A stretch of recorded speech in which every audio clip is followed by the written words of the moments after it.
la pantalla. A ver.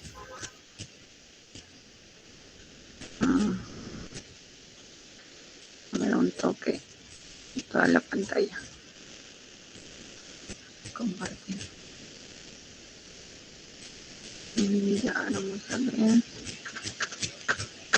Bueno, yo creo que sí. ¿Ahora sí? Ahora sí se puede visualizar ya.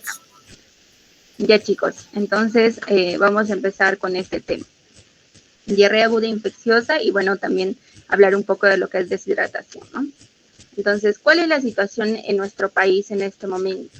Ya, entonces vamos a hacer una comparativa entre 1978 y el 2018, que pues tenemos, digamos, datos de ese año, ¿no?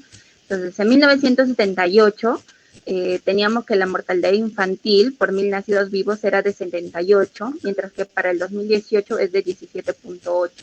La esperanza de vida, pues antes, en 1978, era menos de 60 años y el 2018 es de 76.7 años, ¿no? Ha incrementado. Las principales causas de muerte infantil eran neumonía y diarrea. Actualmente está la enfermedad perinatal y la neumonía como principales causas de muerte infantil. ¿Ya? Y bueno, la población urbana es mayor para el 2018 y la población en condición de pobreza es menor. Entonces son datos que pues tenemos registrados y como vemos la mortalidad infantil, que es el punto al que nos importa, ha sido menor. Entonces, este stitch significa que hay pregunta, ¿ya? Entonces, ¿cuál ustedes creen que es la razón principal o una de las razones por las que la mortalidad infantil ha disminuido? A ver. Y como les decía, no quiero que sea un monólogo, así que voy a necesitar de su ayuda, chicos. ¿Alguien? ¿Alguno? Por ahí. Aunque se escriban ya. No importa. Vamos, chicos, ¿cuántos somos en esta conversación? A ver, somos 40, creo. Entonces, ¿alguno que quiera responder?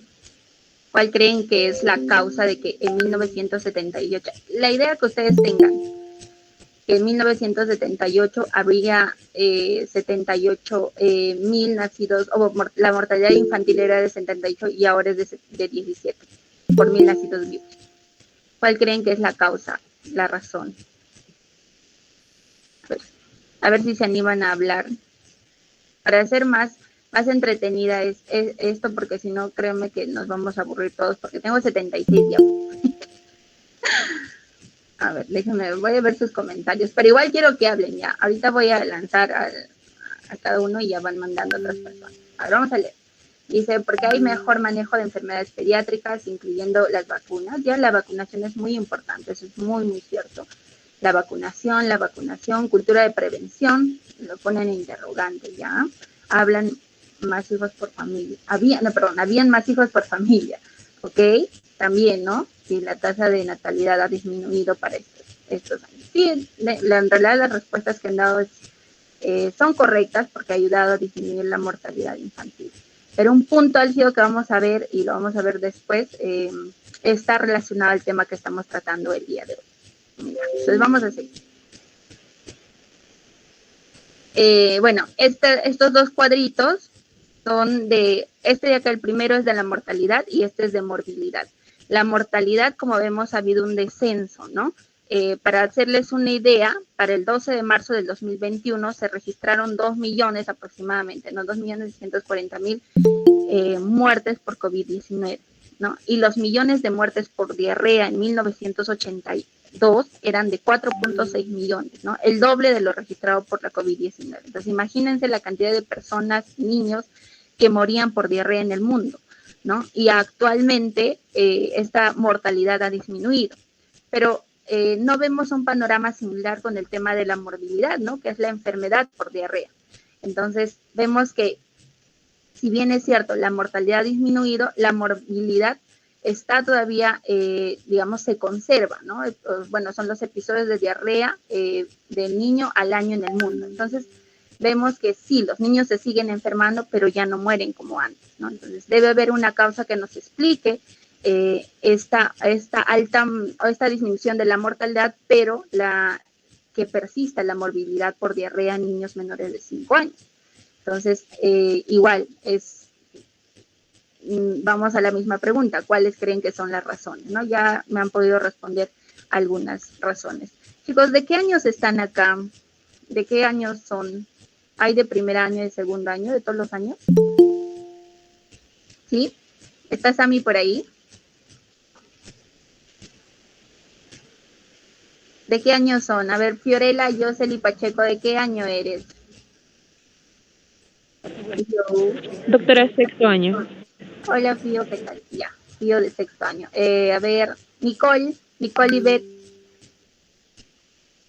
De cuarto año, doctora. Cuarto año, ya. Entonces tenemos de todos los de quinto año. George no nos habla, pero nos manda un mensajito ya, muy bien. Entonces, de quinto año, de cuarto año.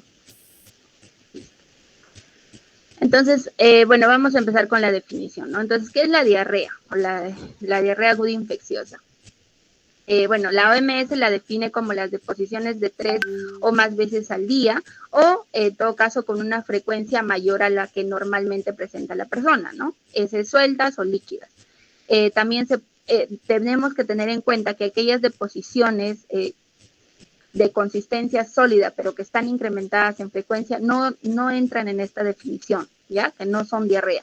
Ni tampoco aquellas deposiciones de heces que tengan la consistencia suelta o pastosa que se puede presentar en los bebés amamantados. Entonces, los que tienen hermanitos o los que de repente han visto a bebés, han visto que las deposiciones de ellos son pastosas, ¿no?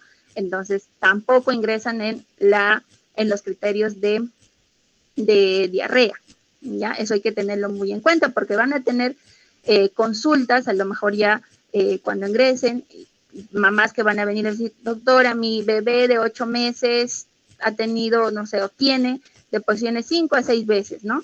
Pero la mamá lo dice de lo más tranquila, señora, ¿y eso es normal? Ah, sí, generalmente es así, solo que es sueltita. Entonces, en realidad las deposiciones de los bebés son sueltitas, no son pastosas, como nosotros le llamamos pastosas. Entonces, son deposiciones que están dentro de lo normal y simplemente nos queda explicar a la mamá que eso es normal, ¿no? Entonces, para uso práctico, decimos que las diarreas, pues, se definen por la frecuencia y la consistencia de las deposiciones, como mencionábamos. La definición común que seguramente han escuchado son de 3 o más deposiciones blandas o líquidas por día, ¿no? Y la definición objetiva, que es un poco más para, digamos, para el manejo hospitalario, para el tema de estudios de investigación y demás, medición del peso, volumen de las heces. Entonces, lo que hacemos es medir, en realidad, aquí en el hospital donde actualmente estoy en la residencia no se hace esto, pero por ejemplo para estudios, a lo mejor sí se vaya a necesitar esto, ¿no? Hacer esto. Es la medición del peso o el volumen de las heces, ¿no? Entonces, ya sea para menores, bebés o niños, que si supera el valor de 20 gramos kilogramo día, se considera como diarrea, y si en los niños mayores adolescentes, más de 200 gramos día, ¿no? Entonces, la clasificación de la diarrea la podemos dividir de acuerdo a su duración, a su mecanismo y según las características. Imagino yo que estos temas lo han visto, entonces básicamente como un recordarles. La duración puede ser diarrea aguda, aquella que en la cual no va a durar más de 7 días, ¿no? Una diarrea prolongada, que es de 7 a 14 días, una diarrea persistente, que es de 14 a 30 días, y una diarrea crónica, que es más de 30 días. No, estas definiciones de alguna manera son muy importantes incluso para el tratamiento y para ver las características de las diarreas.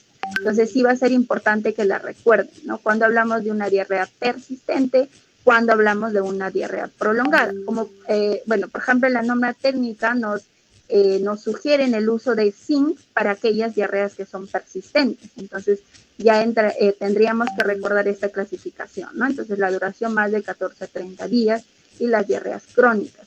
Entonces, y las causas también van a ser diferentes, ¿no? Aquellas que son diarreas agudas y aquellas que son diarreas persistentes y crónicas, también vamos a tener diferentes causas y diferente manejo, ¿no? En cuanto a los mecanismos, podemos encontrar diarreas osmóticas, secretoras, y según las características propias de la diarrea, que es lo que generalmente preguntamos, si es líquida, acuosa o si es disentérica, a lo que nosotros preguntamos como que tiene sangre y tiene moquito en las deposiciones, entonces podríamos caracterizarla dentro de las diarreas disentéricas, ¿no? Entonces, hablamos de una diarrea aguda infecciosa, ¿no? Aquella que puede ser disentérica o que pueda ser acuosa. Entonces, dentro de las diarreas disentéricas encontramos las no invasivas y las invasivas, ¿no?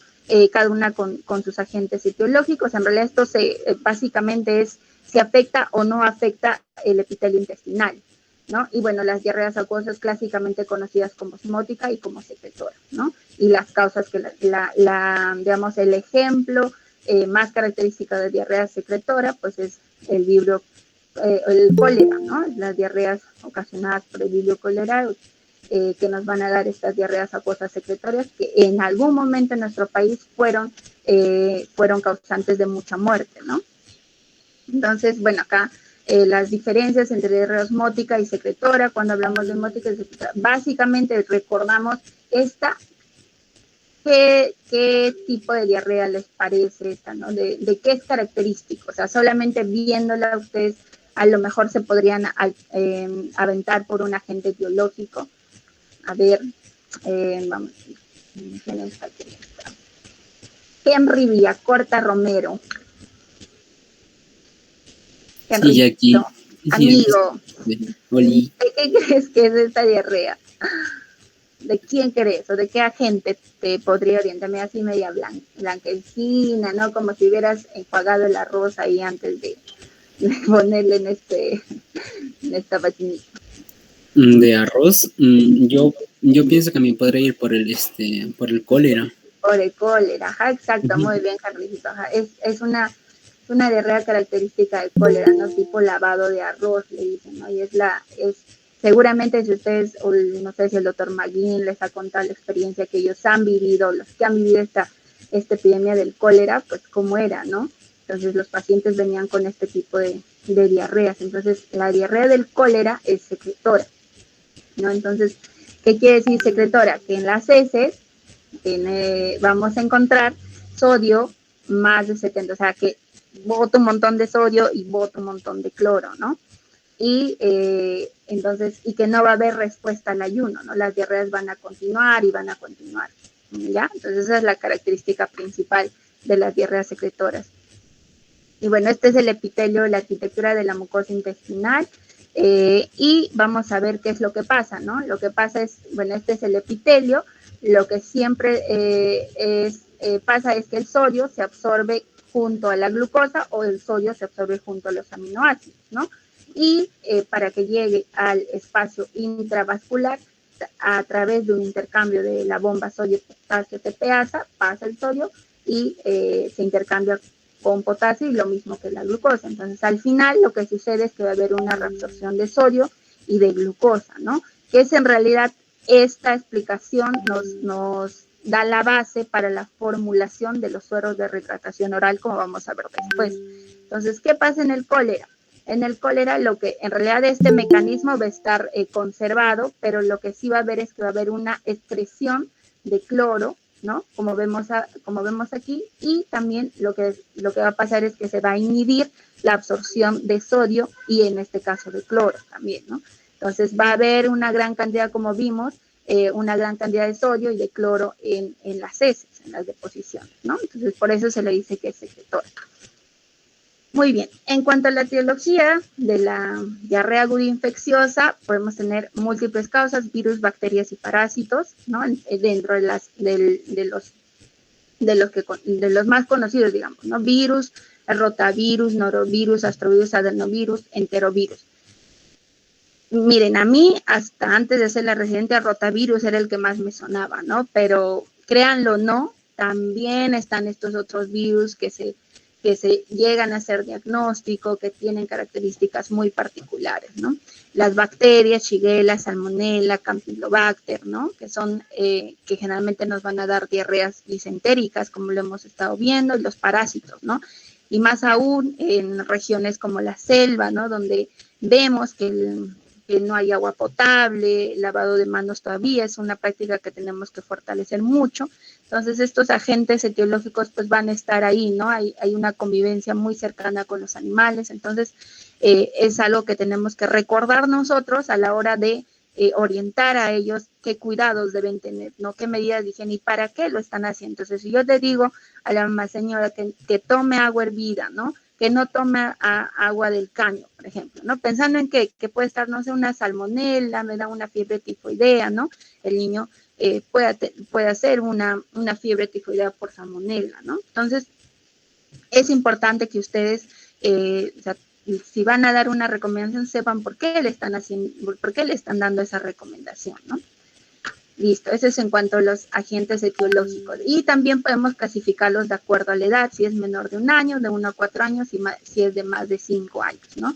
Entonces, vemos acá es algo muy importante que los más chiquititos, las causas más importantes van a ser los virus, ¿no? Rotavirus, bueno, ahí le han puesto norwalvirus, bueno, este es del pediátrico, adenovirus, salmonella, campylobacter también, pero un poquito más, digamos, después de los virus, ¿no? Y ya si son mayores de 5 años, pues ya pensamos en causas bacterianas como salmonella, campylobacter, E. coli, ¿no? Entonces, esto es importante, ¿no? El tema del grupo etario que vamos a tener, porque si ya de repente en el campamento les viene un niño que a lo mejor no les venga con el cuadro agudo de diarrea, pero pues los papás van a preguntar, no, mijita, en algún momento, no sé, tiene 1 año, empieza con diarrea. Entonces tú vas a saber que es un virus y que obviamente no existe, digamos, un tratamiento específico para los virus y les daremos medidas de soporte, ¿no? Entonces también tener en cuenta esto de los agentes etiológicos. Muy bien, y acá vemos algunas características clínicas de la infección de acuerdo al patógeno, ¿no? Por ejemplo, en el caso de la salmonella es muy frecuente que vengan con fiebre, el periodo de enfermedad también es diferente que salmonella y, por ejemplo, que shigella, ¿no? La fiebre igual va a ser muy común en pacientes que están infectados por salmonella, por shigella, por E. coli, por yersinia, ¿no?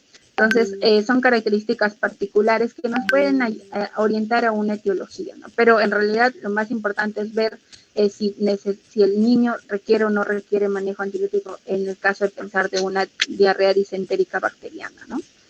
Bueno, algunas otras características, porque si bien es cierto, ¿cuáles creen ustedes que son las características clínicas con las que viene un paciente con diarrea?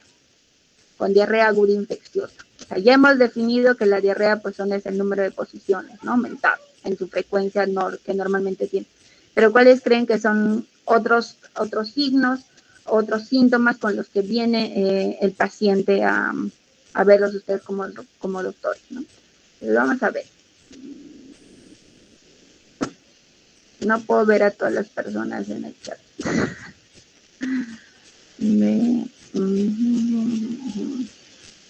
A ver, ¿quién es aeropagita rectangular?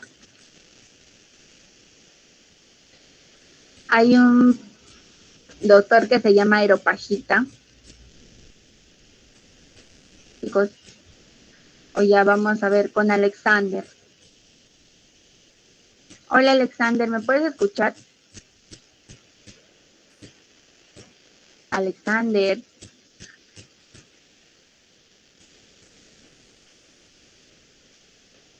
No está, se durmió Alexander. A ver, ¿qué más? Henrycito, a ver, nombra uno, por favor, porque no me aparecen todos en la lista.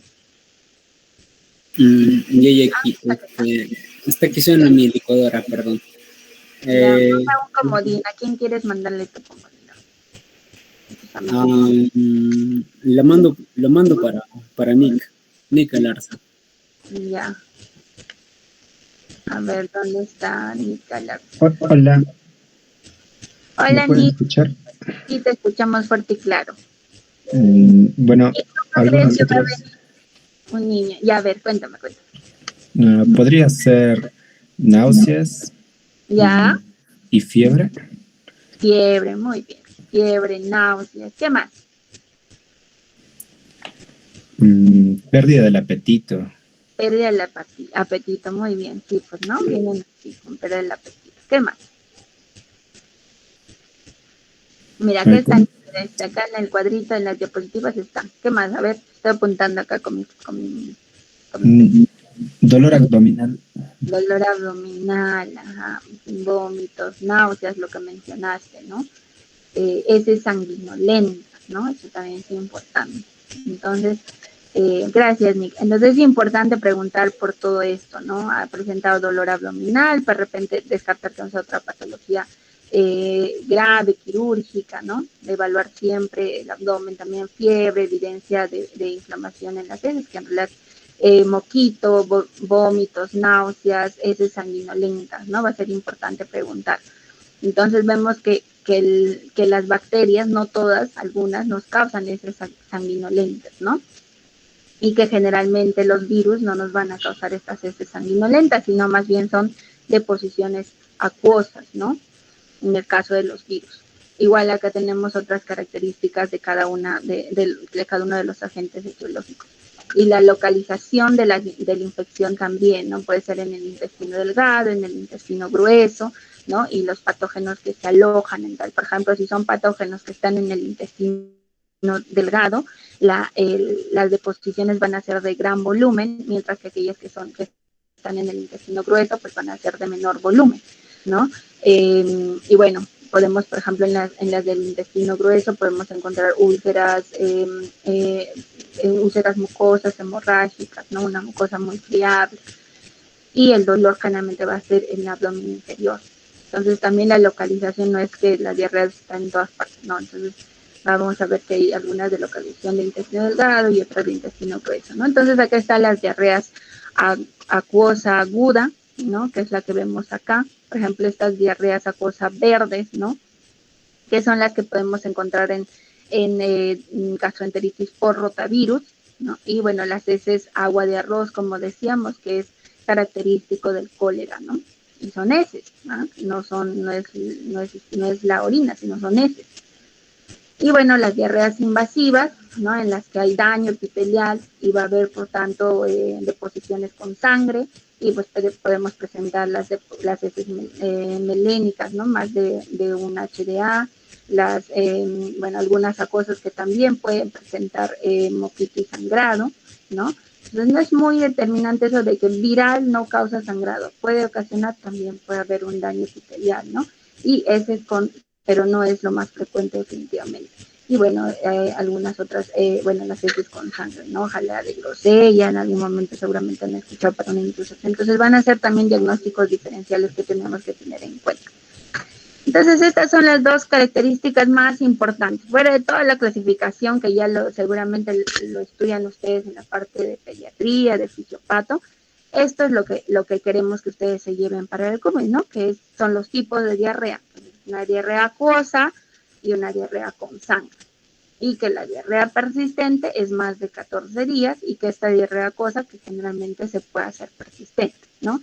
Entonces, estos son los dos tipos de diarrea que queremos que se lleven y que también se lleven la cabecita de que estas diarreas acuosas, por ser de gran volumen, ¿no? Y ser muy frecuentes, nos pueden ocasionar la deshidratación, ¿no? Que sí es un grave problema, ¿no? Ya, si bien es cierto, la DAI es un problema, o sea, la deshidratación es un problemón, ¿ya? Entonces, si llega un niño con deshidratación, ustedes están en un problemón. Y ya cuando sean médicos serum, se van a dar cuenta por qué, ¿no?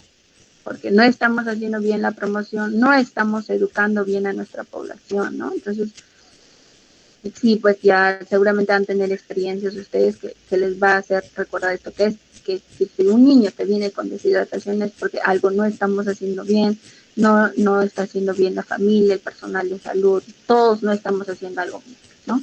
Porque es muy fácil manejar la deshidratación. Entonces, eso debemos aprender ahora, ¿no? Entonces, ¿cómo evaluamos a nuestro paciente con diarrea? A ver, acá vamos a preguntar, porque creo que sí se están durmiendo. Y no, a ver, miren, si quieren yo avanzo con las diapositivas normal y así acabo y ya todos nos vamos felices y contentos de haber acabado a las 6. O si quieren seguimos haciéndolo así, pues, ¿no? Como que preguntándole. Depende de ustedes, yo no tengo problema. A ver, vamos a ver, ¿quién podrá hacer?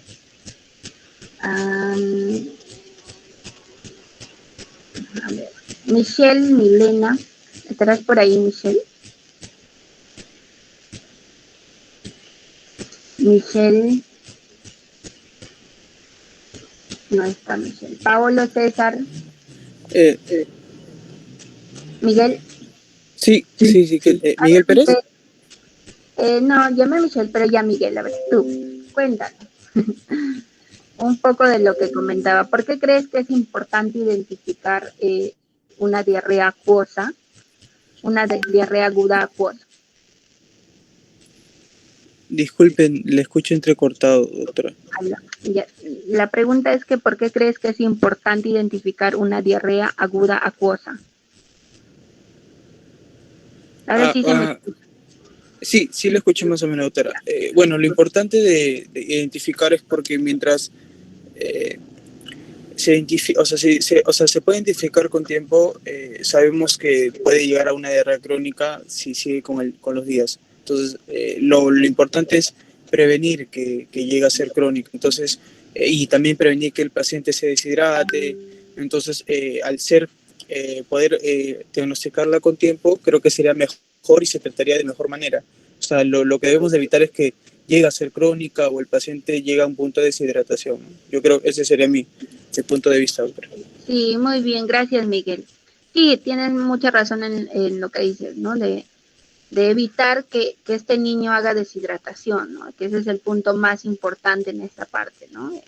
Y educar a la madre, ¿no? Respecto a esta diarrea para que evitemos la deshidratación, ya que puede ser sí causa de muerte en los niños y que la verdad es que es causa de muerte. Incluso, bueno, yo en mi internado tuve un niño que se murió por una deshidratación severa, con shock. Lo mismo acá, tuve como 2 o 3 niños. Entonces, sí se mueren los niños por deshidratación. Entonces, no hemos manejado adecuadamente una deshidratación causada por una diarrea aguda infecciosa, una diarrea acuosa, ¿no? Entonces, acá es este punto quiero que por eso todos presten atención, porque va a depender mucho de cómo ustedes eduquen a la población respecto a las maneras de hidratar, ¿no?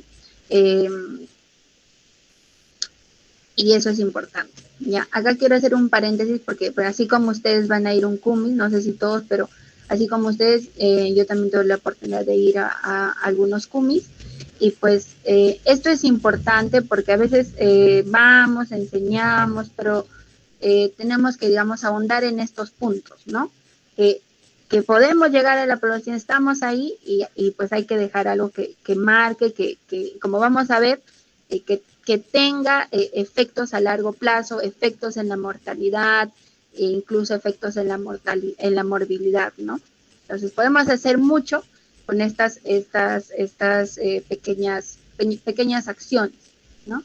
Entonces vamos a seguir con la exposición. En cuanto a la evaluación del paciente con diarrea, tenemos que hacer una adecuada historia clínica, un examen físico y evaluación. Seguramente las fichas que van a tener ustedes van a considerar esto, ¿no? La historia clínica. Es importante que ustedes pregunten. Por ejemplo, viene una mamá, digamos que, no sé, vamos a ver, la doctora Ragni, la doctora Ragni. Ragnicita, ¿estás por ahí? Hola Jackie, ¿qué tal? Hola, Buenas tardes. hola Ragnicita, ¿cómo estás? Qué gusto escucharte después de tiempo. Ragnicita, ya tú ya, doctora Ragni. Doctora Ragni, mira, viene, por ejemplo, soy una mamá y tengo un bebito y te digo, doctora, mi bebito está con diarrea, ¿no? Entonces, ¿qué me preguntarías? ¿Qué sería una de las cosas que me preguntarías? Lo que se te ocurra. Acá, en cuanto a la historia clínica de mi paciente. Vamos a empezar con acá, ¿ya? Con este puntito. Por ejemplo, ¿cuántas cámaras, no? O sea, ¿cuántas veces? Exacto. Es importante, ¿no? ¿Cuántas veces? Entonces, señora, señora Jackie, ¿cuántas veces hace al día? ¿Cuántas diarreas hace al día? Entonces, ya digamos que te digo, no sé, 5 veces, doctora. He hecho desde ayer, que era hoy día que ya estamos viernes, ¿no? Desde ayer, que era jueves, ayer el jueves he hecho 5 diarreas y hoy día he hecho otra vez 5 diarreas. Ya, todos están apuntando ahí su historia, supongo. Ya. Sigue, doctora Rey. ¿Qué más me preguntaría? Ok, también preguntaríamos, ¿no? El color, la consistencia de... Claro, sí, ya, doctora, mire, es una diarrea, pero bien líquida, líquida, líquida, que ni siquiera puedo ver en el pañal, pasa todo el pañal. Es líquida, doctora. No, y ya, entonces ahí me preguntan, ¿no tiene moco y tiene sangre? No tiene moco y no tiene sangre, doctora Rani. Ya, listo, está bien eso, ¿no? Características, moco, sangre, la frecuencia, la duración, ¿cuántos días? 2 días, 5 diarreas por día, ¿no? Entonces acá también sería importante preguntar a lo mejor si ha presentado vómitos, porque las DAI, las infecciones, pueden venir con vómitos. Entonces digamos que mi bebito también ha presentado 3 vómitos por día, ¿no? Y lo traigo ahora porque ya sigue vomitando, doctora Rañi. Entonces, ya, ese es luego que dice. ¿Qué más le preguntamos? A ver, gracias, Rani. Vamos a ver a alguien más. Gracias, Jackie. A ver. ¿A quién será? Carlos Eduardo. ¿Todos son del centro? No. Carricito, ¿todos son del centro? Creo que hay diferentes sociedades de aquí. Ah, qué bacán, qué chévere. Ya, Carlos Eduardo. ¿Me escuchas? Carlos Eduardo. Ya. A ver. Está. Ragnicita, a ver, manda un comodín. Ok, a ver, a Orifiel. ¿Cómo? Orifiel, está como ¿Cómo que está? aero. Ya, Ya, Aeropajita. sí. Aeropajita, te queremos conocer. Miren, chicos, normal, de verdad. Créanme que a mí, cuando mis R2, porque yo tengo R1, igual no se sensaciones. Yo aprendí de ahí así como les estoy enseñando. Me preguntan, pues yo no sabía, pues ya no sabes, pues, ¿qué hacemos? Entonces, pero aprendes, lo importante es que aprendamos, ¿no? Y a ver, Aeropajita, cuéntanos. ¿Estás ahí?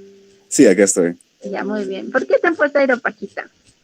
¿O por qué te has puesto Aeropajita? No entiendo. Es mi nick, es mi nick. Ah, ya, bacán. Ya, a ver, Aeropajita, entonces.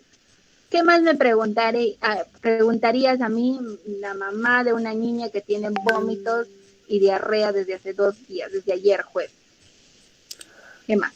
Mira, acá está todo lo que me tienes que preguntar. Ya, la doctora Rani ya me ha preguntado cómo son las deposiciones, las características. ¿Qué más me preguntarías acá en el tercer puntito?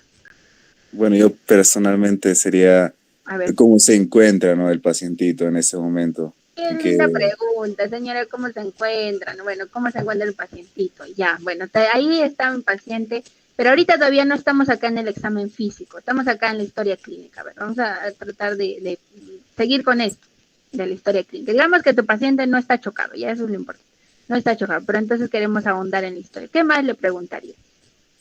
Bueno, ¿cuántas veces ha tenido la deposición de esa manera? Ajá. La doctora Ragni ya me preguntó, he dicho 5 veces ayer y 5 veces hoy día. ¿Qué más? Si tal vez ha ingerido algo, ¿no? O si tiene probablemente alguna condición previa. Eso es claro, es importante, ¿no? Señora, ¿ha ingerido algo? Por ejemplo, ya si come mi bebito, bueno, señora, ¿ha ingerido algo? ¿Ha comido algo extraño? A lo mejor en la calle, ¿no? Para pensar que puede ser una intoxicación alimentaria también, aunque es más con vómito, ¿no? Ya, muy bien. Si hay antecedentes de ingesta de alimentos de dudosa procedencia. Muy bien. Antecedentes médicos, ¿no? Es importante eso, ¿no? No todos los niños son sanos, como nos imaginamos. Hay muchos niños que tienen antecedentes de síndrome de Down, antecedentes de algunas cardiopatías, antecedentes de incluso, no sé, leucemias. Entonces la enfermedad va a ser diferente en cada una de ellas y el enfoque en realidad para el manejo de la deshidratación es la misma, pero siempre con ciertos cuidados respecto a las condiciones médicas, ¿no? Antecedentes. Los datos epidemiológicos, ¿no? Que es un poco lo que mencionabas también, si ha comido algo, a lo mejor, ¿no? ¿Qué más? La procedencia, ¿no? En los datos epidemiológicos, la procedencia, de dónde viene, ¿no? De repente, el lugar donde ustedes, por ejemplo, van a ir, no hay agua, no hay desagüe, como les decía, no hay agua potable, entonces ya está por ahí, ¿no? El foco infeccioso.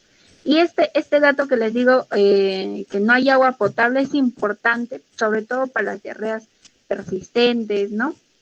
¿Por qué? Porque, o sea, son niños que se infectan una vez, se siguen infectando y se siguen infectando y no hay cuándo pare las diarreas. Y vienen las mamás todas preocupadas y dicen, doctora, mi hijo siempre está con diarreas. Entonces, porque se está infectando constantemente, es porque el agua potable sigue, obviamente, contaminada, el niño se va a infectar una y otra y otra y otra vez. Y es lo que va a pasar y es lo que seguramente ustedes van a ver ahora que vayan al CUM, ¿no? Muy bien, ahora vamos a seguir con el examen físico. Aeropagita, a ver, mande un comodín. A ver, Odiseo. Ya, Odiseo, a ver, ¿dónde estamos? ¿Cómo que está acá en el Zoom, en el Meet? Así con su nombre está. ¿Se me puede escuchar? ¿Aló? Hola, Daniel. ¿Qué tal? ¿Qué tal, Daniel? Ya, mira, ya estamos acá en la historia clínica y ya más o menos sabemos, bueno, Pievito no tiene antecedentes, es un niño sano, nunca se ha enfermado, nunca se ha hospitalizado, tiene todas sus vacunas, eso es importante, ¿no? Tiene todas sus vacunas al día. Bueno, tiene 2 años, que no me pregunto, tiene 2 años, pero ha tenido vómitos ayer 5 veces y diarrea ayer 5 veces y hoy día 5 veces y vómitos 3 veces, ¿no? Entonces, ya pasamos a la parte del examen físico. Entonces, ¿cómo enfocarías este pacientito, no? Daniel. Entonces, empezamos con el examen físico y tendríamos que evaluar también los signos de deshidratación. Bueno, ya, acá primero son, espérame ahí, Daniel, ahorita vamos a seguir contigo. El examen físico general, ¿no? Peso, talla, temperatura, frecuencia cardíaca, frecuencia arterial y bueno, evaluar los signos de deshidratación que lo vamos a ir viendo. Entonces, la parte importante acá es evaluación de la deshidratación, ¿no? Entonces, uno de ustedes me dijo aquí, doctora, ¿cómo está el paciente? Y es cierto, eso es muy importante, porque hay algo que se llama triángulo de evaluación pediátrica, así se llama, ¿ya? Entonces, este triángulo es, digamos, la definición es que tú no puedes tocar al niño, solamente puedes ver, a lo más desvestirlo un poco, para que tú tengas una evaluación rápida en ese momento y para que puedas definir más que definir, decidir qué es lo que vas a hacer con este niño. Entonces, porque la atención, ¿no?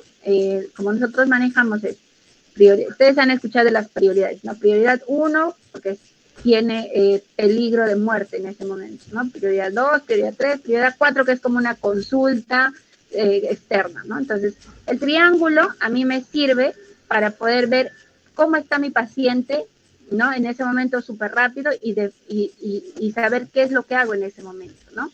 Entonces, eso que decía Aeropagita era importante, ¿no? Que cómo está el paciente. Entonces, aquí aplico esto, apariencia, trabajo respiratorio y circulación.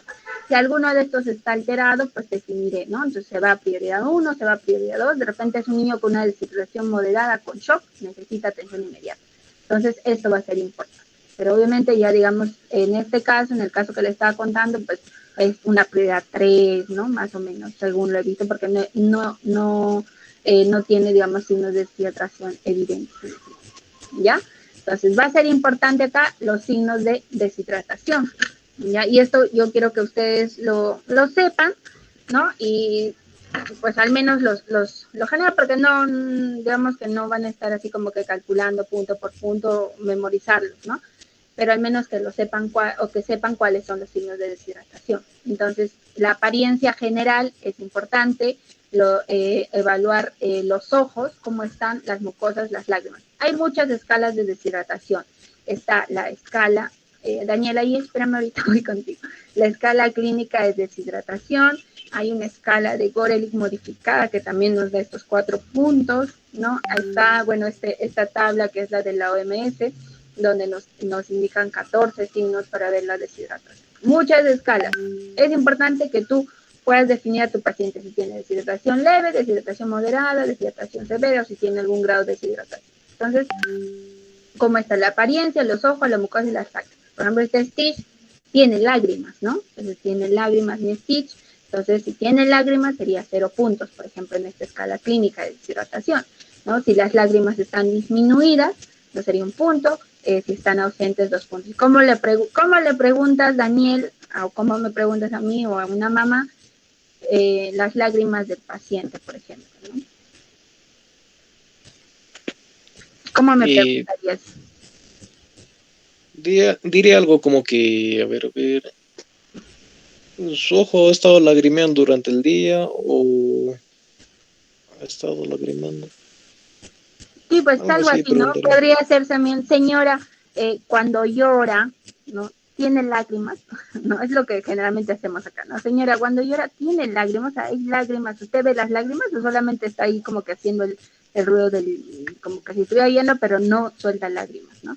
Entonces, eso es muy subjetivo, es cierto, es muy subjetivo porque algunas mamás pueden decir que sí, más que están un poco desesperadas, ¿no? Asustadas, obviamente es muy subjetivo, ¿no? Pero hay otros signos más objetivos que podemos verlo ahí en la emergencia o en donde estemos atendiendo, como es la lengua, los labios, ¿no? Entonces le hacemos acá la lengua y vemos, ¿no? Cómo está, si la mucosa está húmeda, pegajosa, seca. Miren sus lenguas ahorita y esa es una lengua húmeda, hidratada, ¿no? Pero puede estar pegajosa, puede estar seca, que nos da más puntos ya de deshidratación. Los ojos, ¿no? Normales, hundidos.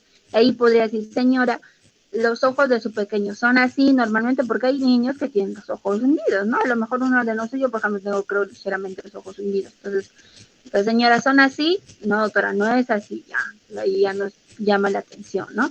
La apariencia general, ¿cómo está? ¿No? Si está normal, si a lo mejor está sediento, inquieto, letárgico, entonces, no, doctora, mi hijo quiere tomar agua todo el tiempo, ya está sediento, no tiene sed en ese momento, pero no llega a este punto donde está somnoliento, como que letárgico, ¿no? Bueno, ya más dormido, más bien, entonces donde nos daría más puntos en la escala de deshidratación. Entonces, como les digo, hay muchas escalas para poder evaluar. Acá hay más las fontanelas, por ejemplo, ¿no? Si están muy hundidas, deprimidas, también son signos de deshidratación severa. El flujo urinario, cuando vienen las mamás te van a decir, no orina, mi hijo no orina, doctora. Entonces ya, pues no hay mayor grado de severidad, ¿no? La frialdad distal, a lo mejor la piel reticulada, ¿no? El llenado capilar, todos estos signos son muy importantes, entonces, que tú tienes que ver en primer momento, ¿no? Ahora, el manejo. Este es un poco más hospitalario, digamos, ¿no? Pero sí es importante que lo sepan para que también puedan evaluar a sus pacientes ya cuando de repente sean serumistas, médicos, que si alguno quiere ser pediatra. Ya. En cuanto al manejo, Daniel, ¿qué está haciendo este bebito? Ya voy a acabar, chicos. 15 minutos más, creo. Daniel, ¿qué está haciendo este bebito? Daniel. Sí, escucho. Disculpa, la positiva de nuevo, ahorita no puedo. Ahí está. Acá está, mira. En el primero estaba bebiendo agua, en el segundo no sabría decirlo con exactitud. Ya, mándale un comodín a alguien que te ayude. ¿Quién sea? Elige tú, mira. Raquel Yanco. Ya, Raquel, a ver. Raquelita. Yo me dicen. Ay, miren, acá me han hablado, chicos, disculpen, pero es que como han visto, estoy más con la exposición. A ver, Raquelita, ¿no? Sí, doctora. Creo que está siendo hidratado por vía intravenosa. Ajá, está hidratándose por vía intravenosa, ¿no? Y acá el bebito está. ¿Y cómo ves la diferencia entre este bebito y este niño? Creo que el segundo bebito no siente lo que está pasando y el como primero no sí. luce bien, ¿no? No luce bien, luce un poquito así como que decaído, exacto, decaído, ¿no? Como este bebito es incluso la manito le está agarrando la mamá, ¿no? Está tomando. Entonces, estas imágenes nos determinan un poco cómo es que estos signos de deshidratación van a orientar un poco la conducta que voy a tener yo, ¿no? Entonces, a la pregunta de la primera pregunta, que por qué creen que fue esta disminución de la mortalidad, pero la morbilidad permanece, y que por qué fue esta disminución de la mortalidad, digamos, que ha sido sostenida. Ha habido un punto en la historia de la medicina que ha sido determinante, ¿no? Que es la introducción de los sueros de rehidratación oral, ¿ya? Entonces, ahí donde estamos, aquí. Este es un cuadro que vemos en los que se observa la mortalidad entre 1976 y 2000, ¿no? Entonces, vemos la curva a nivel rural, urbano y nacional. Entonces, el promedio nacional, como ven, aquí hay un punto álgico, ¿no? Como que empieza a descender y ya luego viene un descenso progresivo. Esta es la mortalidad. Entonces, la introducción de la terapia de rehidratación oral ha determinado mucho en cuanto a la mortalidad infantil, a que en un principio, como les mencionaba, ¿no? Las causas de mortalidad eran neumonía y diarrea, han pasado, la diarrea ha pasado a estar después de las enfermedades perinatales y la neumonía. Entonces, la terapia de rehidratación oral ha sido un hito importantísimo en el mundo y en el Perú para poder luchar, digamos, contra la mortalidad infantil a causa de las diarreas, ¿no? Entonces, esa era una de las respuestas, porque todas las que dijeron también han influido mucho. Entonces, en 1980, la OMS lanza el programa de terapia de rehidratación oral a nivel mundial, a lo que le llaman una solución maravillosa, ¿no? Entonces, que estaba, digamos, basada en glucosa y electrolitos, ¿no? Y que inicialmente se usó para la lucha contra contra el cólera, y que posteriormente se vio la efectividad también en las gastroenteritis o en las diarreas agudas infecciosas en los niños. Entonces, miles de muertes se pudieron evitar y se pueden evitar con esta terapia simple y efectiva, que es una medida de salud pública que ustedes van a enseñar a las mamás cuando vayan al CUMIS o a sus mamás cuando atiendan a sus pacientes, etc. Entonces, la rehidratación oral en el Perú se introdujo en 1980 y en los siguientes 10 años hubo una ardua educación a la población de esta terapia. Cientos de médicos y enfermeras se empezaron a educar en cómo usar esta terapia de rehidratación oral, que en realidad era muy sencilla, ¿no? Y se consiguió incluso que abastecer de sueros de rehidratación oral a todo el Perú, y se redujo la mortalidad infantil. Bueno, por ejemplo es de una de una revista de Lancet, si no me equivoco, sí es de Lancet, donde bueno, voy a leer. O van a ver que, Raquel, ¿puedes leer por favor esta parte? Está bien, doctora. La extraordinaria baja tasa de letalidad en Trujillo refleja la disponibilidad de atención de salud y una educación apropiada de la población.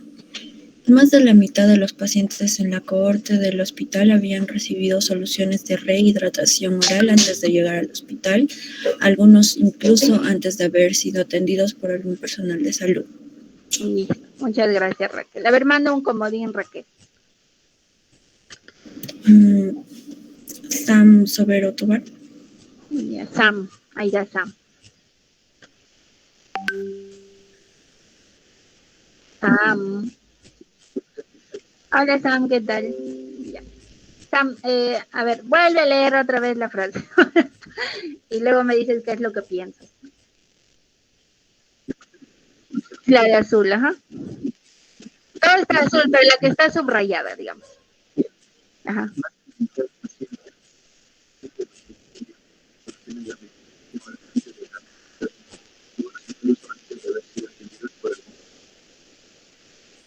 Ya.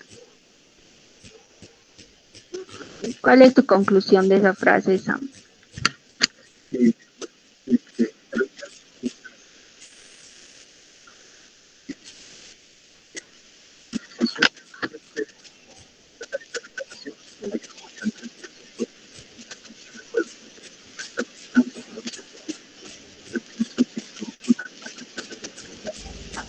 Ya, muy bien también, sí. ¿Alguna otra idea con respecto a los sueros de rehidratación oral?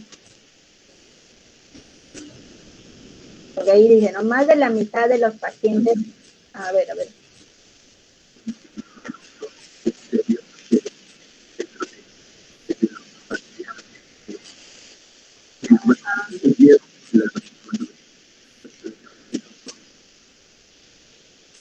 El uso de los rehidratantes antes del hospital, ¿no?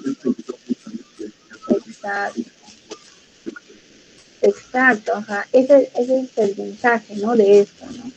Que lo importante que es que la población sepa usar estos sueros de rehidratación, incluso antes de que llegue al hospital, ¿no? Desde las comunidades vemos que la cercanía a un puesto de salud, pues, digamos, es más bien es lejos, son tan lejos, ¿no? Los puestos de salud, a veces no hay personal, el personal se fue sábado, domingo, no hay nadie, y están los de la comunidad nada más, ¿no?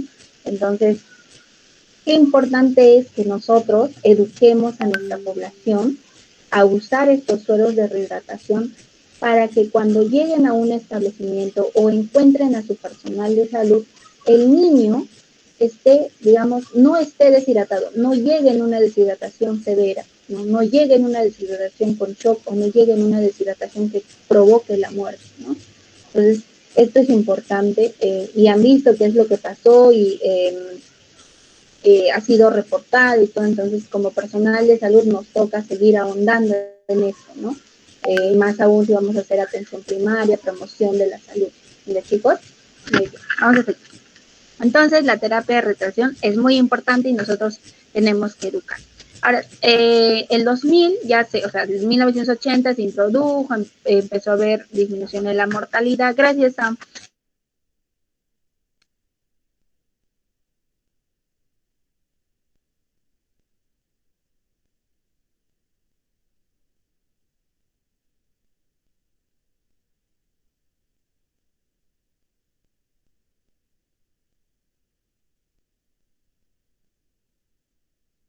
¿Aló? ¿Ahora sí me pueden escuchar, chicos? Ay. Ya, ¿hasta qué parte me escucharon? ¿Hasta acá? Ah, ok, ya. Entonces acá. Entonces en el año 2000 vemos que el suero que se estaba usando desde 1980 hasta esta época, que es el suero que tiene de sodio de 90.000 equivalentes. Entonces, este suero ocasionaba, si bien es cierto, disminuyó la mortalidad, pero ocasionaba un aumento en las deposiciones, ¿no? En el gasto fecal. Entonces, había ingesta de suero y aumento de las deposiciones. Y con la solución intravenosa había una disminución.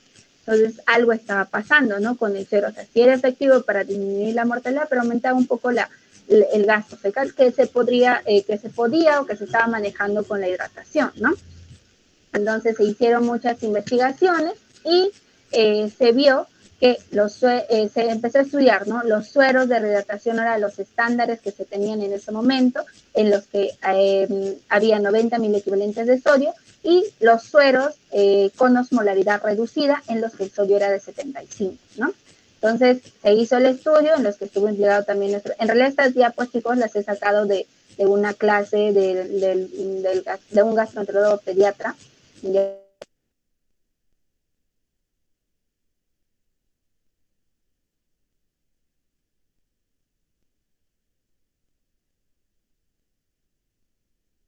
¿Aló? ¿Ahora sí me escuchan?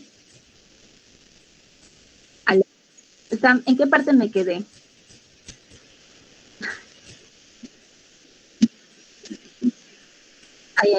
Ya. Igual me avisan, ya no sé qué pasa con mi micrófono. Ya, entonces les decía, ¿ahora sí me escuchan? ¿Sí? Ya. Entonces, hicieron un estudio en 5 países, ¿no? En los que estuvo también implicado el Perú, y se vio que estos sueros de rehidratación oral con osmolaridad reducida, o sea, con un sodio de 75, en comparación con los sueros de rehidratación de osmolaridad estándar, que eran en los que había 90.000 equivalentes de sodio, digamos que había mayor requerimiento, ¿no? Mayor necesidad de una solución intravenosa en aquellos pacientes que habían recibido suero de rehidratación oral.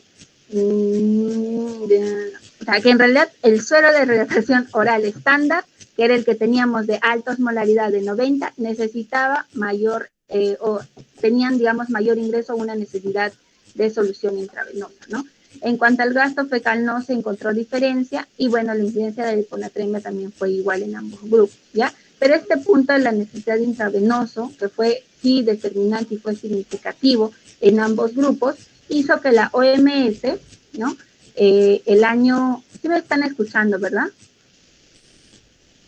Ya, que la OMS recomiende el suero de rehidratación oral de osmolaridad reducida para el tratamiento de la gastroenteritis. Es aquí donde se cambia de este suero estándar, que es el con el que se ha manejado el cólera, ¿no? A un suero de rehidratación de 75, que es las que tenemos en las bolsitas salvadoras, en las bolsitas de suero de rehidratación que vemos en todos los establecimientos del MINSA, de salud. Y bueno, ahora también tenemos los sueros de rehidratación con sodio de 60 mil equivalentes, que los tienen algunos productos como el Pedialyte, los rehidratantes orales pediátricos, ¿no? Entonces, o los rehidratantes orales, esos de botellita con sabores, algunos de estos tienen 60, 50. Entonces, pueden ustedes igual ver, yo he visto, por ejemplo, que el Pedialyte tiene 50 de sodio, ¿no? Entonces, se cambió de un suero de 90 de sodio a un suero de 75 y finalmente un suero de 70. Idealmente para las gastroenteritis en pacientes pediátricos debería usarse este suero, ¿no? Y no, o sea, es mejor, digamos, el suero de 60 mil equivalentes de sodio que este suero de 75. Pero si no se tiene, sin problemas, usamos las bolsitas que tenemos en los establecimientos de salud. Este suero ya no se fabrica, ya no se distribuye. Ahora en nuestro país, o sea, no, al menos yo no lo he visto, ¿ya? No sé si de repente con compras muy específicas a lo mejor hay, ¿no? Pero estos son los sueros que actualmente tenemos. ¿Ya? Entonces, esta es la guía práctica clínica para el diagnóstico y tratamiento de enfermedades diarreicas, en las que nos orientan un poco en el accionar que debemos tener, ¿no? Es una guía realmente fácil de entender. Entonces, ahora quiero que agarren lápiz y papel porque acá van a calcular números y van a calcular cantidades, porque es importante que ustedes sepan, bueno, sí, que van a ir seguramente aprendiendo, pero al menos lo básico queremos que aprendan hoy día, ¿no? ¿Está bien, chicos, o quieren que igual haga las diapositivas, las exponga y ya no hacemos esa parte práctica? ¿Alguno que ya, está bien? ¿Estás de acuerdo? A ver, Shirley Janet Saldaña. Shirley, ¿estás por ahí? O si no, a ver, Bruno Carlos.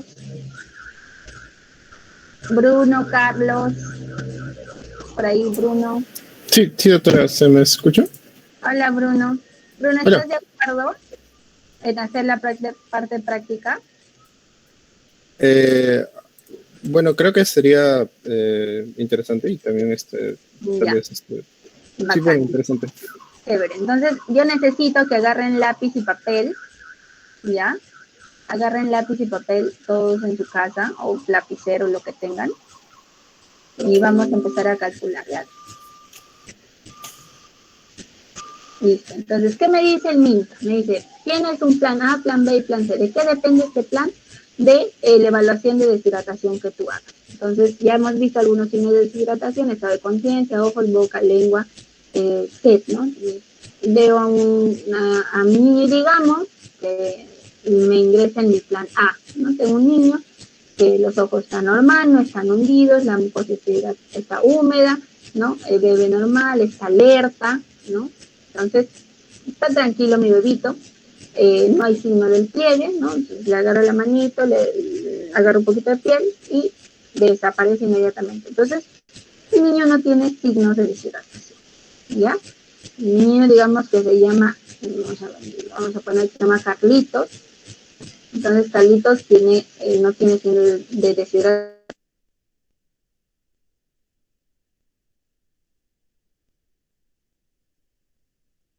Doctora, disculpe, su micrófono está apagado.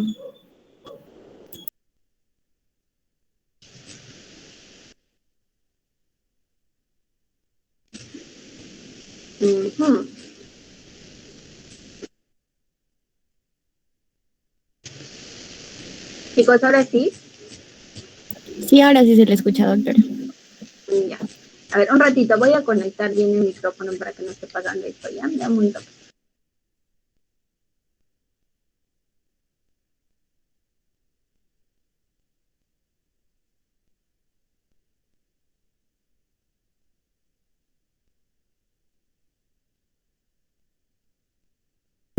Ya, creo que ya no va a volver a pasar. Ya. Entonces,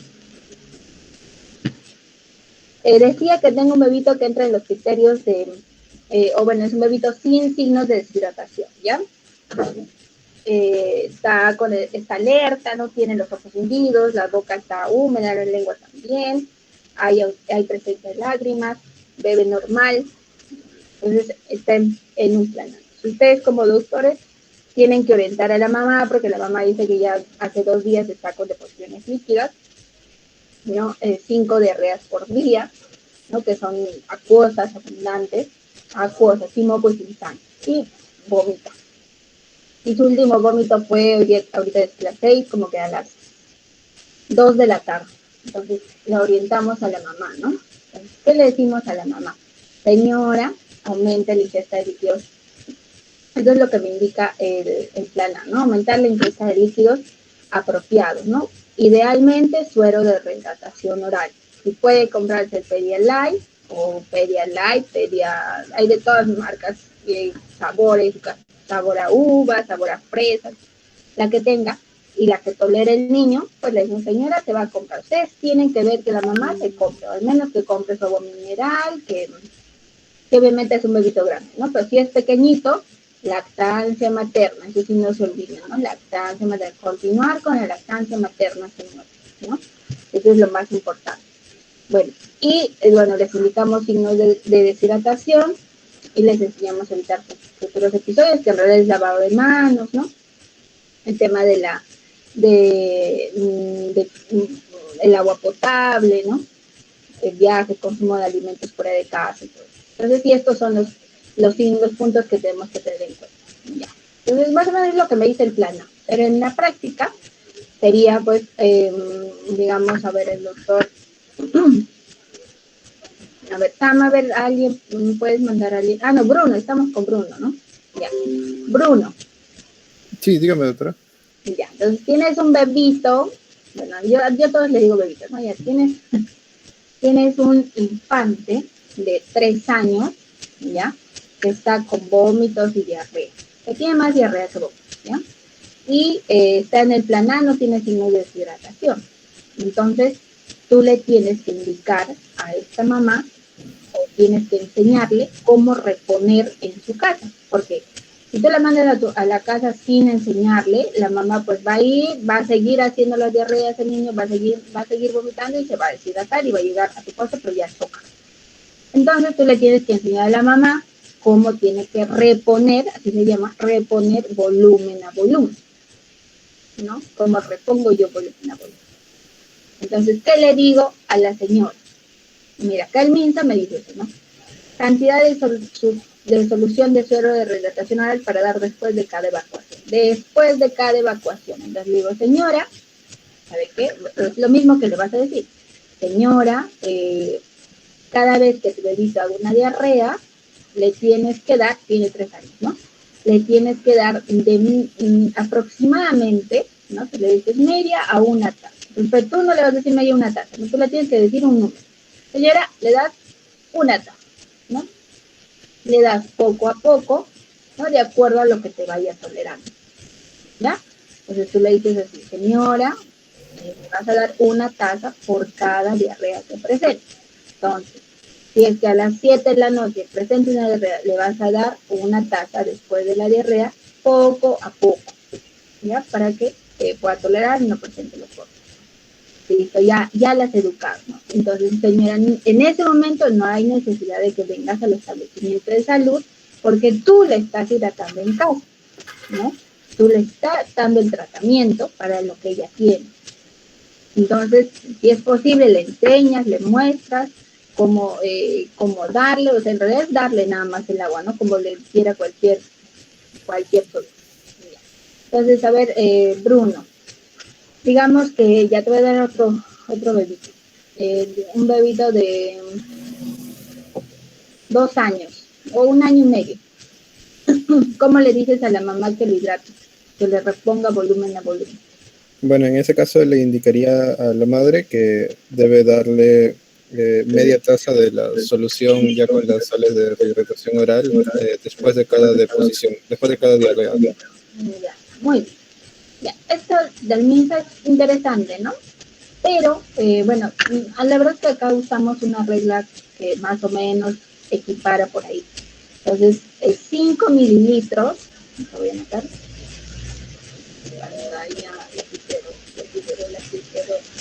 Ya. 5 mililitros kilogramos, siempre en pediatría recuerden que es kilogramos, recordemos que es kilogramos, ¿no? Por vómito, porque como les digo, la diarrea viene con vómito, y 5 mililitros, perdón, 10 mililitros, el doble. Ese es un cálculo, ¿no? En realidad, que es hecho. 10 mililitros por diarrea. Entonces, por ejemplo, te digo, Bruno, tu bebito pesa 10 kilos. Entonces, ¿cómo le indicarías a la mamá? La reposición volumen a volumen. ¿Cuántos episodios de diarrea había tenido, doctora? 5. Entonces, habría que darle 500 mililitros. No. La diarrea que ha hecho hasta el momento que ha llegado a tu posta, o sea, no importa, porque en realidad tu niño no está deshidratado, ¿no? Entonces, la reposición volumen a volumen, que es el plan A, pantalla, no sé qué. Ya. El plan A es en realidad en teoría es la reposición volumen a volumen. Reponer volumen a volumen. Entonces, mi bebito, digamos que esto, no sé, 8 posiciones, pues son escasas, ¿no? Y no está deshidratado. O hecho 5 y son abundantes, pero no está deshidratado. Entonces tú ya primero has hecho tu análisis de escala de deshidratación. Has visto que tu bebito no tenga los ojos hundidos, ¿no? La mucosa seca, entonces no tiene deshidratación tu bebito, no tiene deshidratación. Está bien tu bebito, está alerta, está tranquilo, está llorando, pero está bien, ¿no? Está despierto, reactivo, no tiene deshidratación. Entonces tú le tienes que educar a tu mamá, a tu mamita para que vaya a la casa, ¿no? Porque está bien. Entonces le tienes que indicar la terapia de rehidratación oral, ¿no es cierto? Suero de rehidratación oral le tienes que decir. Entonces, señora, el tratamiento para lo que tienes es el suero de rehidratación oral porque tenemos que mantener hidratado. Lo que nos preocupa en este punto es que se deshidrate. Entonces le va a dar usted, como te decía, 5 mililitros por kilogramo, ya no le entendí obviamente esto, pero sí. Entonces le ponemos 10 mililitros por kilogramo por cada. Este es por vómito y este es por diarrea. Entonces tu bebito, Bruno, tu bebito pesa 10 kilos. Entonces yo le diría, señora, por cada vómito, porque el bebito está hidratado, o sea, no tiene deshidratación, pero tú le estás enseñando para que la próxima vez que tenga vómito y la próxima vez que tenga diarrea, le tenga que dar su suerito de rehidratación, ¿no? Entonces, ahí está la parte de educar, ¿no? Por cada vómito y por cada diarrea. Entonces, señora, usted le va a dar su suerito. Por cada vómito le corresponde 5 mililitros por kilogramo, ¿no? Entonces, ¿cuántos mililitros le corresponde si mi bebito pesa 10 kilogramos? 50, doctora. Exactamente, muy bien, 50. Entonces le corresponde 50 mililitros, ¿ya? Y de por cada diarrea, 100. 100 mililitros. 100 mililitros. Entonces, ya, la señora no te va a entender en 50, en 100. Algunas sí, algunas no te van a entender en 100 mililitros. Hay que hacer el cálculo, ¿no? Los biberones han visto que vienen en onzas, ¿no? Y las mamás a veces saben, no. Entonces le podemos decir, ¿a cuánto equivale una onza? ¿Alguien sabe? ¿Recuerdan a cuánto equivale una onza?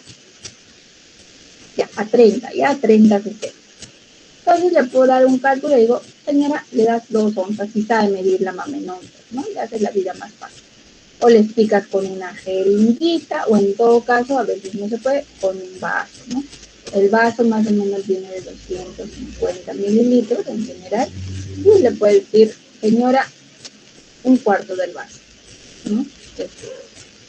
Entonces, para que le digamos buscas equivalencias que ella pueda medir. Le puedes decir la jeringa también, señora, tenía que dar 5 jeringas de 10 cc. Cómprate ahorita la jeringa, ahorita te voy a explicar cómo se hace, ¿no? Entonces, la mamá se tiene que ir bien concientizada.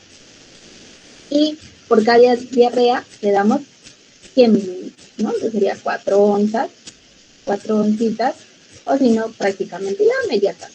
Pues mira, media taza. ¿Ya? Entonces, ese es el cálculo que ustedes tienen que hacer cada vez que tengan un paciente que ha hecho diarrea que no tiene deshidratación, ¿ya? No tiene deshidratación crudita, entonces tú tienes que buscar a tu mamá. Este de acá, el suero de arroz. ¿Me entendieron, chicos, esta parte? Bruno, ¿me entendiste? Sí, sí, doctora. Acá. Vamos a seguir, ¿ya? Vamos a probarnos un poquito porque creo que me entendieron. Ya, ahora, ¿qué líquidos le vamos a dar, no? La mamá te va a preguntar, doctor, ¿y qué le doy? Entonces, ahí la señora, suerito de rehidratación, te recomienda algunas bebidas saladas, la panetela, que las mamás también saben prepararlo, las sopas, calditos, te recomienda, ¿sí? Lo puede hacer. Y si ya no te tolera suero, obviamente si son bebés que lactan, la lactancia materna delante de todo, y los agua. Obviamente la bolsita de rehidratación si tienes en tu cosa le das, si te toleren, bien, porque es agua, ¿no es cierto? Pues si no te tolera, bueno, y al final no le puedes dar eso, lo ideal es darles esos solitos, ya agua, al menos que me tolere agua, ¿no? Agua simple, ya, agüita de coco, si es una agüita de coco también puede ser, ¿ya? Ahora, ¿qué cosa no le debo dar? ¿No? Esos jugos, bebidas energizantes, ¿no? Vamos a ver después cómo cambia el porcentaje de sodio, de potasio, los valores, ¿no? Las bebidas gaseosas, los jugos de fruta, también hay que evitar café, té, ¿no? Tampoco se le debe dar. Entonces, los tecitos, no, en este punto no. Las bebidas gaseosas, los juguitos de fruta, esos de cajita, nada, ¿no? Más aún si son bebidas dulces, van a aumentar, como hemos visto, la diarrea. Entonces, le bajamos lo más que se pueda y tratar de darle sal, ¿no? Salditos con salsita. Y, bueno, esta es la composición del suero de hidratación oral, que ya lo habíamos visto. Y, bueno, llegamos al plan B. Ahora, en el plan A, pero no termina ahí, ¿no? En el plan A, que es lo que creo que hoy día deberían llevarse, es el plan A al menos, y ya el plan B, y eso se puede revisar en otra, digamos, en una clase mucho más detallada de hidratación, ¿no? Pero al menos el plan A, para que lo tengan en cuenta. Ya, entonces lo primero, como les decía, es el suero de rehidratación oral, que le van a indicar a su mamita, ¿no? Y todo paciente, como les decía, pueden presentar dolor abdominal, puede presentar fiebre, hay que hacer un adecuado examen físico, eso sí, creo que no lo onde, pero hay que evaluar bien la barriguita, ¿no? O sea, de verdad se ve de todos niños con diarrea, que tienen apendicitis, que tienen divertículos de Meckel, que son pacientes para operar. Entonces, siempre es importante evaluar bien la barriguita, y si no está seguro, evaluar una segunda vez, buscar un amigo, pedir depende, si estás en tu posta, a veces las licenciadas que tienen más años de experiencia han visto, de repente más barriguitas que tú, pueden también evaluar la barriguita de bebé, ¿no? Entonces, mientras más personas vean, más personas que tienen dudas, no está de más siempre pedir ayuda, ¿no? Entonces, evaluarlo bien. Ya, ahora, suero de rehidratación oral, y va a venir con fiebre, va a venir con malestar, viene con malestar. Entonces le indico su paracetamol. Yo creo que ya hice la clase con algunos de ustedes de cálculo de dosis, entonces ya saben a cuánto es la dosis de paracetamol, ¿no? Para los que no han estado, es de 10 a 15 kilogramos, 2, ¿ya? Y se puede dar cada 6 horas y cada 8 horas, ¿ya? Entonces, le indico su paracetamol, que viene el jarabe de paracetamol de 120 miligramos en 5 mililitros, ¿no? Así me viene el paracetamol, buscan ustedes un paracetamol y así les viene. Entonces le hacen el cálculo de su dosis, que para 10 kilos más o menos les va a salir 6.5, ¿no? Que pueden ser 6 o pueden ser 7, ya le redondeas, ¿no? Para que la mamá esté ayudando. Pues si tú lo ves bien que es un brocito, entonces le puedes mandar cada 6 horas, ¿no? Y por 3 días o por 2 días y luego solamente condicional, a temperatura más de 38 grados, ¿no? Entonces, por vómito, por diarrea. Ya, ¿qué más se mandaría? Por ejemplo, si es diarrea acuosa, también está indicado en este caso los probióticos, ¿no? Probióticos, si tienen acceso a probióticos, pero a veces nos llegan muestras médicas de probióticos, de repente se puede conseguir para ahora, entonces le indicamos sus probióticos, ¿no? Saccharomyces boulardii, que es uno de los probióticos que se usa, les decimos, ¿no? Un sobrecito que viene de 250, un sobre, ¿no? Diluido, disuelto, enterogermina también, ¿no? Se usa, ¿no? Disuelto o diluido en medio vaso de agüita, ya medio vaso de agua por 3 o 5 días. Entonces esto disminuye la frecuencia de las deposiciones. ¿Ya? De las deposiciones 3 a 5 días más o menos. Le podemos mandar también con esos usuarios. Y lo más importante acá viene los signos de alarma, ¿no? Eso es lo que ustedes le tienen que indicar a la mamá y que también el plan A nos lo estipula y nos orienta. Signos de alarma, que es el plan A. De los signos de alarma que yo les tengo que indicar a mi paciente, que ahorita me lo van a decir ustedes. Y bueno, ya más o menos esto es orientado a una RP, ¿no? Una receta que ustedes podrían ahora, porque a mí me pasaba que en los CUMIS o nos ha pasado que no está el médico, a veces no van los médicos, no van los pediatras, ¿no? Entonces a veces los alumnos de sexto año, que ya van a ser internos, tienen que hacer este tipo de recetas, ¿no? Entonces, chicos, con mucho cuidado, por favor, las recetas, hay que leer las prescripciones para poder hacer un buen manejo, ¿no? Entonces, ya este es mi RP más o menos, y vamos a ver con los signos de alarma, que esto es muy importante, ¿ya? A ver, uno por uno, pero ya con esto prácticamente creo que se puede pasar los signos de alarma. A ver, me va a ayudar Ornella. Hola Ornella, ¿cómo estás? Bueno, Ornella. A ver, Bruno, ¿puedes mandar un comodín? Claro. Aldair Jeff Tiglios. Aldair Jeff Tiglios. Aldair, ¿estás por ahí? Aldair.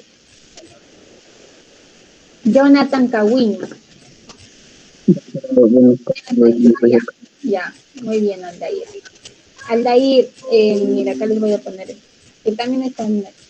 Ya, los signos de alarma que le indicaríamos a una mamá que pues trae a su hijo por una diarrea. Mira, acá está, acá donde... Los signos de alarma. ¿Qué dice? Uno que le podría indicar es que vea si la parte de los labios o la boca, tanto como la lengua, estén sequitas. Y también que los ojos los tenga hundidos. Perfecto, muy bien, Aldair. Exacto, ¿no? Indicarle estos signos. Señora, si su lengua está seca, si los ojos están hundidos, si llora sin lágrimas, ¿no? Si está como que medio con tendencia al sueño, ¿no? Que no despierta el estado de conciencia, usted la tiene que traer inmediatamente a la emergencia, sin pensarlo 2 veces. Muy bien, ese es un punto muy importante. Manda otro comodín, Aldair.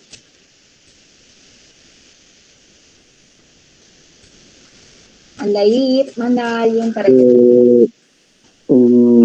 A Francisco, creo que es Francisco Burgos.